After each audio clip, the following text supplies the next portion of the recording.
Welcome back. North Dakota hockey is ready to start their journey through NCHC play tonight in Colorado Springs against the 4-2 Tigers of Colorado College. It's not easy to stay dialed in after an emotional weekend against Minnesota, but Brad Berry and company know how important it is to stay focused on the task at hand. You know, obviously there was a lot of hype and build up to the Minnesota weekend, and we got to move forward. Now it's the NCHC play. You know, we've talked about how important the non-conference is, especially against a team like Minnesota. We get in the NCHC, which is very important because there's a lot of things that go into it. Trying to get home ice advantage, being a top 4 team in the conference. So again, the points, you always want to try to make sure that you have a great start to the season because the points get tougher in the second half trying to get in the NCHC, and we want to make sure we get off to a good start here. You know, I think when we play with pace, we play our style game, we're really tough to beat.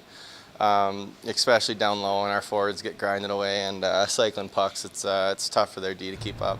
As far as our defensive part of the game, when you talk about 5-on-5 in our end of the rink and the penalty kill, it's been outstanding. Like, the guys have a hard mentality of making it tough for the other team to penetrate your end of the rink and make it tough for them to get scoring chances. You know, the place that we need to get better at, and I think, you know, our power play is starting to move pucks around a little bit, getting a little bit of success. And then 5-on-5, having the chemistry between our lines to try to create some 5-on-5 goals now going forward to build our game that way. So again, there's a lot of great signs on our team here of starting early and building, and again, we know we can be better. From what I've heard, there's a lot more skill on their team this year. They play quick, they play with a lot of pace, and you know, big ice too. It's kind of a change up for us, so we gotta just get that in our bag.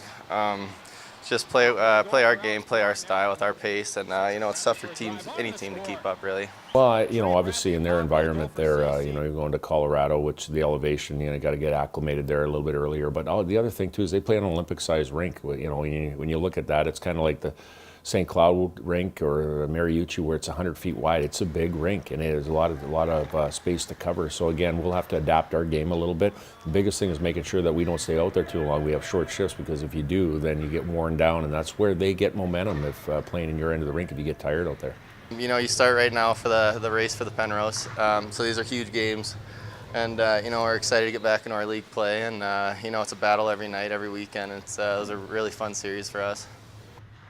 UND takes on CC tonight at 8:30 p.m. and tomorrow at 7 p.m. We'll have full highlights from Broadmoor World Arena as well as reaction Monday here on Midco Sports Tonight. Well, next on the show, we preview our live volleyball match for tonight, a Summit League contest between Fort Wayne and USD. Then a quick look at the rest of this weekend's live broadcast schedule. Stay tuned.